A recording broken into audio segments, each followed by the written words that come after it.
Hi everyone, we're going to talk about business planning today and what you need to do the day in the life as a realtor, right? To be successful. You know, the first thing that we need to do is feel refreshed when we get up in the morning. So when you get up in the morning, have a routine. Share some gratitude with somebody. Share gratitude with your significant other. Share gratitude with your pet. Share gratitude with yourself in the mirror. Whatever it takes, share some gratitude. It makes yourself feel energized and ready to go for the day. You also probably ought to think about your affirmations. What do you intend? What are you wanting in life? What are your affirmations? Write them down. The more you think about them and write them down, the better off you'll be. Then consider writing some handwritten notes. You know, handwritten notes is something that some people think are in the past. But you know, when you open your mail every day and you see bills and you see promotional items, but you see this little card that has a handwritten address on it, what is the first thing that you're going to open up every day? It's probably going to be that handwritten note, and that's going to make you happy. So consider the people that you're going to write those to. Think about this, somebody that you want to thank, right? Thank you cards. It doesn't have to be an actual thank you card. It can just be a blank handwritten note. Think about a happy birthday, an anniversary, or I'm thinking about you. Something that, you know, speaks loudly. The handwritten notes don't have to be long. They just need to be short and genuine. You know, it might be I'd like to meet you for coffee, or let's get lunch, or go for a walk, or something like that. So that is the type of routine in the morning that seems pretty realistic. You choose whatever routine works for you. Maybe you get up and go to the gym. Maybe you pray. Whatever it is that works for you, that way you feel energized and you're not getting up and rushing to the office.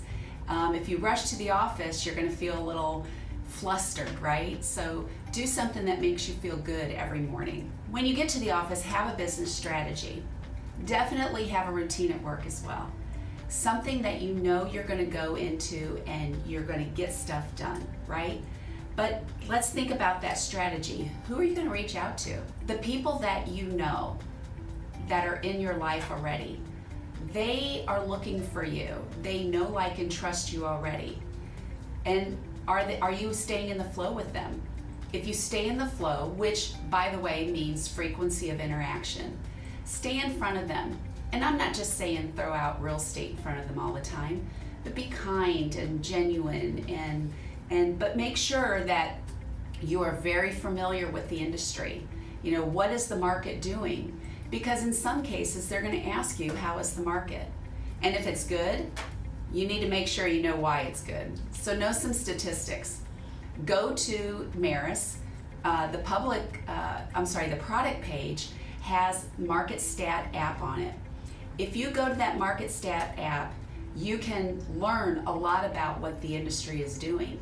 You know, maybe it's a neighborhood, maybe it's a community, whatever it might be, know some of those statistics, because the consumers need to know information about that. You know, that way they can feel good about either putting their house on the market or buying a home. So make sure that you know the industry and you know what's going on. Know your contracts. Know your code of ethics, right? Those are very important. That's why we're realtors. And by the way, there is a difference between a real estate agent and a realtor. We are realtors, and realtors follow code of ethics.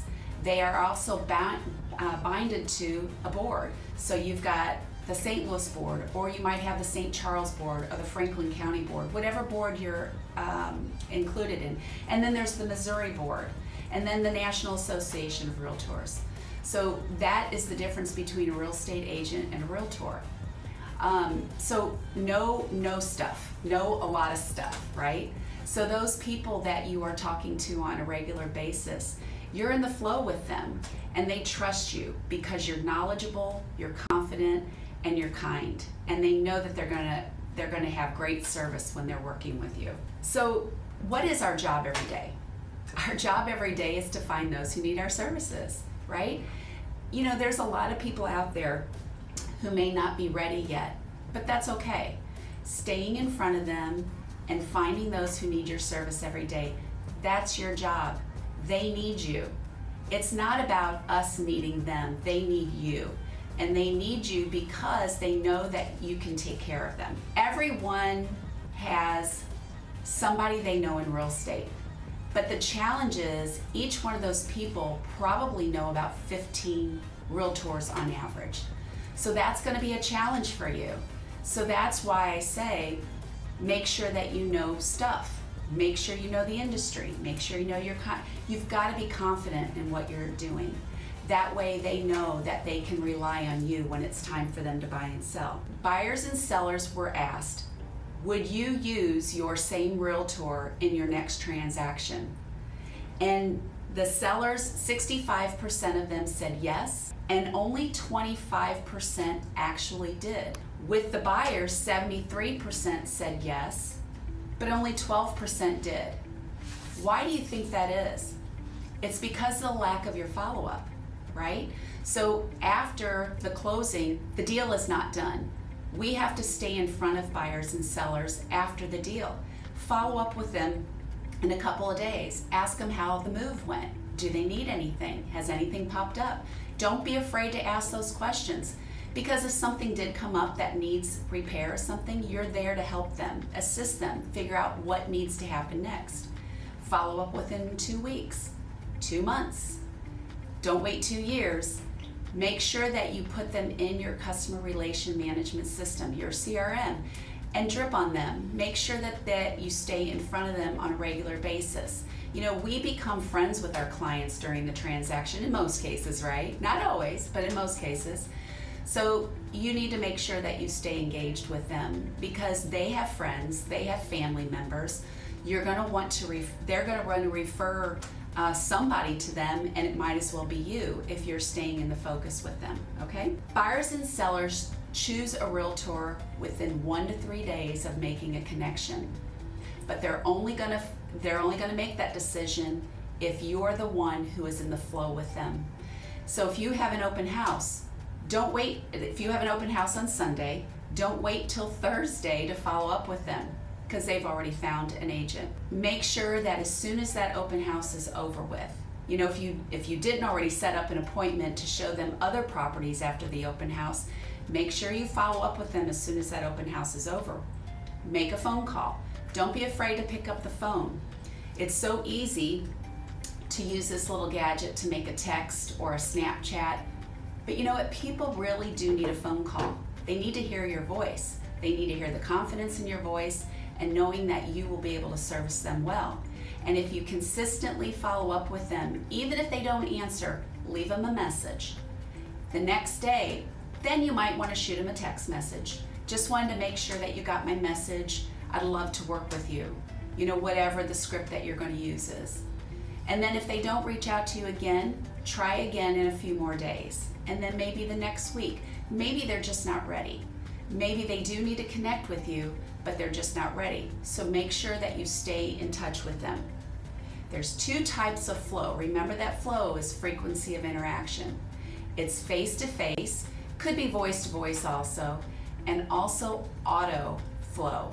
So face-to-face, obviously, and voice-to-voice is getting in front of them or making a phone call to them. You know, asking them out for coffee or lunch, or going for a walk, like I said in the beginning, or even door knocking. You know, some people don't like door knocking, but there are some people who are looking just for you. A lot of buyers and sellers they don't know what they don't know. So they're not gonna leap into reaching out to anybody. They may not know the right person. They may not know what the process is, so they're a little fearful of it. So don't be afraid to do that door knocking. Pick up the phone, that's an excellent one also, okay? But then there's auto flow, right? So auto flow is where you would set up an email campaign to them, maybe wishing them happy holidays. But even better yet, seller tips, you know, how to stage a home, how to winterize a home. Maybe it's, you know, leaf time, you know, what to do with the leaves. Or then for buyers, you know, tips on buying a home, how you need to get started. Obviously talking with a lender first, because you need to get pre-approved versus pre-qualified, by the way. So, you know, auto flow is staying in front of them, and we have great customer relation management systems that do that. And if you need to learn about that, reach out. So there are two parts of the business. It's business generation activities and it's business servicing activities. So the business generation activities are going out and talking with people like I've just been talking about. The business servicing is, doing the inspections, ordering the title, making sure that the buyer's getting their homeowner's insurance. Maybe you're out showing property, listing a house, marketing the house. Those are business servicing activities. But the most important and the key is the business generation activities. Because without the business generation activities, guess what we have? No business to service. So you've got to make sure that you're focusing on your business generation activities. And that would be best to do in the morning. Get to work, pick up the phone, reach out to people, maybe setting people up in an auto search for homes that are on the market, because we have the tools to do that, better so than some of the other platforms that the buyers have access to. So business generation in the morning, business servicing in the afternoon. Make sure that you are focusing on time management, because that time management is critical in this business. Don't give up your business generation activities. Again, without it, you have no business to service. So make sure that you focus on your database every week. Add people to your database. There might even be those that you want to remove from them. It's extremely important to list your hot list and your warm list. Your hot list are those who are ready to go. They know that they want to buy and sell, and they know they want to do it within the next 3 to 9 months. So those are on your hot list, and maybe they're getting ready to list and they signed your buyer's agency agreement. Your warm list are those who are thinking about it. Maybe they've just asked you about the market, what it's doing, and those people, I would say probably about 20% of your database should be at least on your warm list. So remember, focus on people who need your services. Super important. Talking to more people on a daily basis, weekly basis, monthly basis, annual basis. Ask yourself today, who can I write a contract with today? And with that mentality, your business is going to thrive. Have a great day, everyone.